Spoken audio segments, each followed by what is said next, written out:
Be me, your old friend, on work trip to Florida.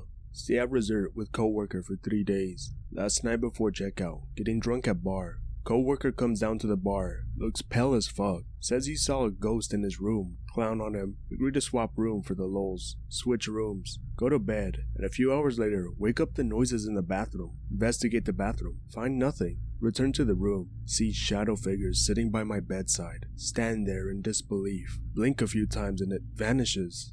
It all happened so fast, but I know what I saw. I'm fucking terrified. It's almost 5 a.m, so I just stay awake, sitting in the armchair, looking at the bed for what seemed like an endless amount of time. Eventually, it's time to get up, take a shower, and go grab breakfast and pack up. Co-worker and I never talk about it again. A few days later, I did some research, and it turns out we'd stayed at a haunted resort called Casa Monica. There have been many reports of hauntings there, especially on room 411 and 511. That night, I slept in room 410. Fuck that place. Fuck Florida. Can't even sleep without getting harassed by shadows and shit. Be me. Basement neat, who lives in parents' basement. Really like listening to music, and whenever I get into a good groove, I like get up and stupidly dance/move around, bang my head. As I'm thrashing my head and flailing around like a piece of shit, I swear on the Holy Bible, I saw what looked like a dark silhouette of an upper body and head peeking at me from around the corner to another room in the basement. It was so fast, it wasn't even a split second, but less than that. And by peeking at me around the corner, I don't mean it was standing on the ground peeking at me. It was like it had to have been suspended in the air, horizontally and peeking around the corner. The only feature I can recall was that it had hair, but other than that, it was near pitch black. In the mere instant it took for me to stop flailing around and look back at what I saw, it was gone. There was nothing in that room that I could have mistaken for it. No shadow on the wall or object or anything like that. Pick related. Spent thousands of hours drawing it. My grandma has a shadow person story that she's told dozens of times. Be her, around 12 years old in the 1950s. Usually walked home from school with company, but one day stayed late helping her teacher. No one was picking her up that day, and she had no classmates to go with her, forced to walk home alone for the first time. The path she took was mostly dirt road flanked by dense woods. Took around 15 minutes to get home. 5 minutes into the walk, she feels a presence following her. Looks back and notices what seems like a shadowman following from a distance. She starts panicking and walking faster. She feels the figure matching her speed, staying just at the edge of her vision whenever she attempts to look back. The shadow figure gets closer. She fucking books it and runs as fast as she can. Towards the end of the path, the wooded area ends and she can finally see houses of her neighborhood in the distance. She starts screaming like a lunatic for help. 2 of her neighbors who were on the porch smoking go to help her. As they get close to her, my grandma turns around and says the figure that was following her retreated into the woods and just vanished. Her neighbors also saw the fucking thing go back into the woods and disappear like smoke. They walked my grandma home and explained everything to my grandparents. She never walked that path alone again, and apparently, a few guys from the neighborhood got together to search around the area for whatever chased my grandma, but never found anything. Might as well tell my lame-ass church story then. When I was younger, about 10 to 11, I used to go to this rented-out church. It was absolutely gigantic. I remember it being at least 3 to 4 stories tall. It was super unimpressive looking outside, made of brick with a gravel parking lot. It genuinely was kind of eerie, but I never got that type of vibe too much. Either way, because these Mexicans were mad cheap, we only rented out like half the church, which was just the first 2 floors for both worship and eating food served after the service. I struggle to remember it even now, but I remember there was a kids room where they would put all the young annoying kids in to learn Bible shit without causing a scene. It was the highest floor us kids seen and knew. So one day, me and 3 kids decided to go to the floor above us that we'd never been to. I only knew one of them. He had some super weird Salvadorian boonie name that I can't pronounce but don't know how to write. Sounded like Hito, but I'll stop boring y'all with details. After our class was done, we went up to the 4th floor, phone lights in hand, except for me. My stupid ass used the phone screen as a light and went snooping. It was relatively identical to the 3rd floor, with hella doors on every side, leading to rooms that looked like kids' rooms. I remember going to a sort of staff room where they had coffee pots and a microwave, It's important to know that at the end of the hallway, it led to an even bigger church. This place was massive, and the second church could have been its own standalone church. It was big as hell. The other side left out to a ramp railing that led to the gravel parking. Really weird architectural choice, but whatever. I walked out of the little room into the hallway where the other kids were grouping up and decided we're gonna leave now, as they got to go steal some small toys and shit. But we all hear a door open, loud heavy footsteps coming from there. When I looked down the hallway, I saw a bit of light seeping in from the open second church and an absolutely huge dude blocking the light, but only his general shape, no features, which now that I think about it makes zero sense with how bright the room was shining. I should have seen some color, but the fucker just looked like a shadow. He was around 6'2 to 6'3, relatively wide, and that's all I can discern. His footsteps were also interesting because they sounded like boots, heavy as shit.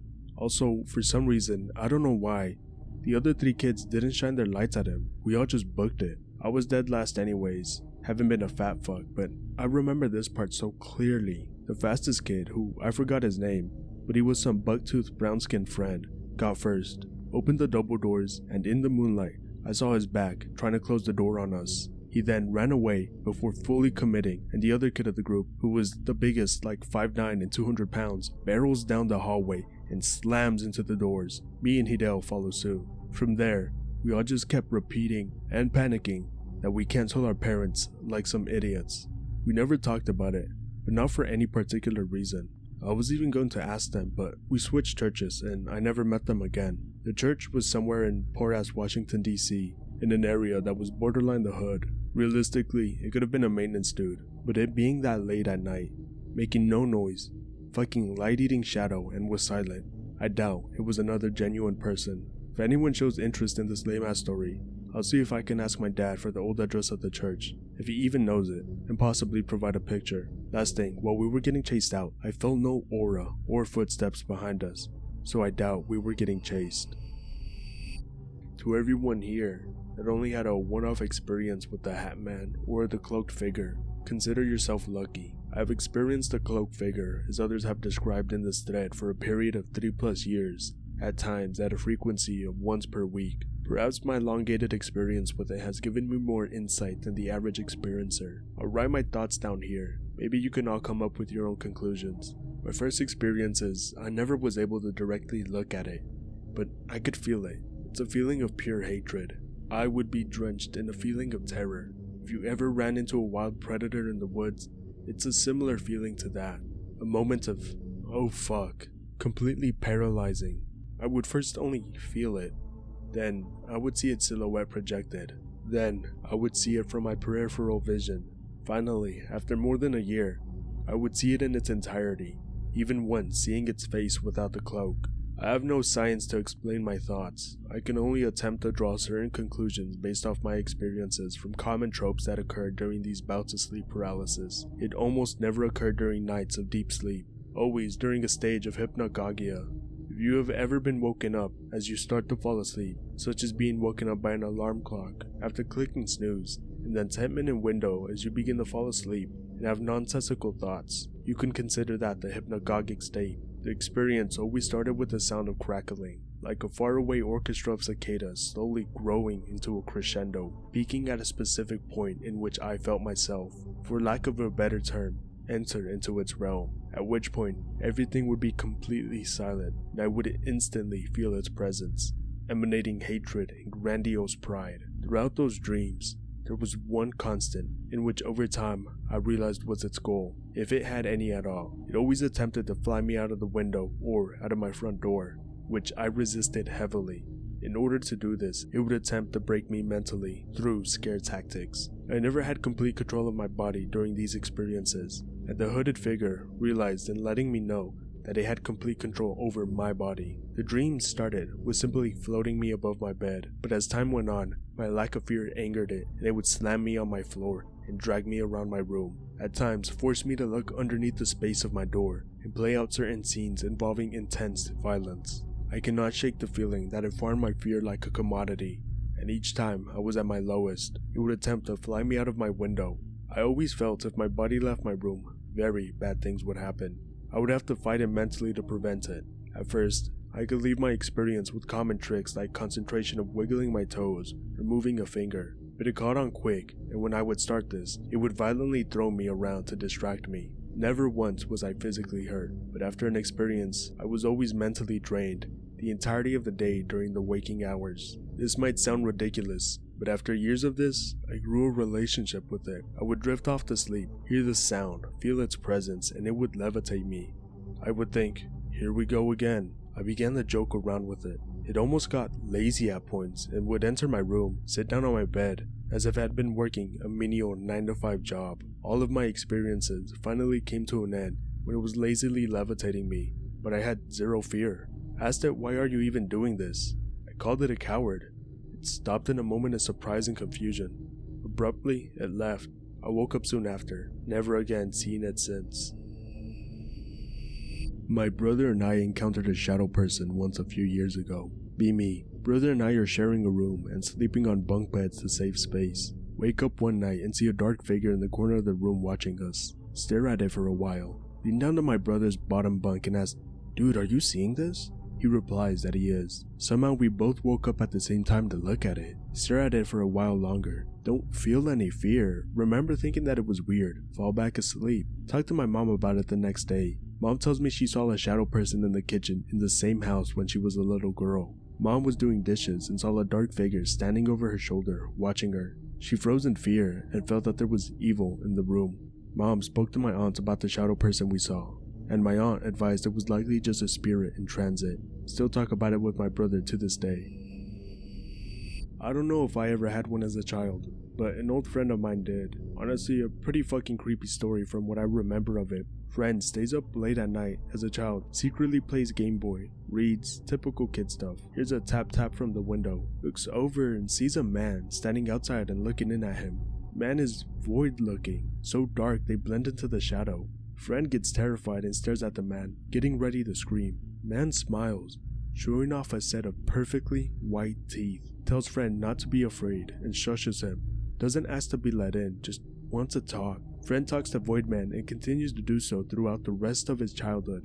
Man shows up at random nights, sometimes multiple nights in a row. Eventually reveals his name is Mr. Scarecrow. Friend has fun talking to him through the window. Was never afraid of him because of his big white smile. Don't remember the rest since this was told to me about a decade ago. Maybe a little more. I don't know that Mr. Scarecrow eventually stopped showing up as my friend got older. He was convinced it was paranormal and not a real person, since all that dude wanted to do was talk.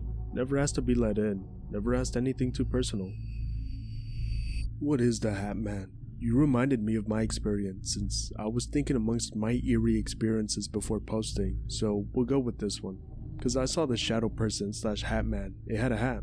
Except this wasn't sleep time for me. It was straight up awake time, at evening. Rooms were lit up in general, but this one was dark and I naturally flipped a light switch to turn it on. Because, normal daily living. Except when I did, a perfectly black but slightly fuzzy silhouette of a man was sitting on the bed. Yes, with a hat silhouette too. Just sitting there at the edge, full shadow, within full light now. For a good half minute as I stared and wondered what the fuck. So it isn't even like your eyes are getting used to the light. I decided to approach, but then he stood up. Just casually stood up as I made my way to him, and then faded. Like into thin air, just faded gradually and seamlessly. Didn't do anything to me, didn't paralyze or terrorize me, nothing. But the thing was, it wasn't a near-death experience. Nor was there this small glimpse out of the corner of my eye. The fucker was in full view for a long-ass time. Just existing there. Then when I approached, he just stood up and phased out of reality. The air didn't feel any different, but I waved my hand through it, nor did he reappear when I switched the lights on and off. It's eerie to me because it's so obvious and certain, yet at the same time, nothing at all happened. I couldn't find anything similar on Google, so I had to make a crude sketch. Teenage years. Sleepover with friends at a beach house the rich friend had. There's another one kinda close to it, but we're told it's almost never used by the owner. We decided to go check it out one night, after everyone's gone to sleep. Doors are obviously locked. We head back. Another friend, I call him Bob, spots a smaller section to the side, connected to the main one by a corridor that has one big window on it. Bob runs over to it and sees the doors unlocked. We go inside, try to look around with Nokia phone flashlights. It's more like a shed. but there's nothing inside but some dust and some sand from the beach. The door to the corridor is unlocked as well. We push another friend, I call him Jake, ahead to check it out. Halfway through, he freezes up and runs back. Bob laughs at him and goes ahead. Same reaction. What the fuck? My turn. Suddenly feel ill halfway through, like something isn't right. As I'm turning around to head back, I see what looks like a few people standing outside the window. Oh fuck, we've been spotted. Motion to my friends to get the fuck out and we run out of the place. But there's no one outside. Fast forward about 6 to 7 years, at Rich friend's house. His mom is talking to us. She mentions being sad about selling the beach house, but it was uncomfortable. Ask her why. Says the owner of the house next to it was convicted of killing some random girl he picked up about 2 years ago. They found him by tracking her phone and it led to that beach house. Some of her remains were found in the sand. Police assumed he threw the body into the sea and the waves washed some of it back. There was also DNA around the side of the house, but he denied knowing any of it. Remember the shadow figures on the sand staring at me. Shit bricks.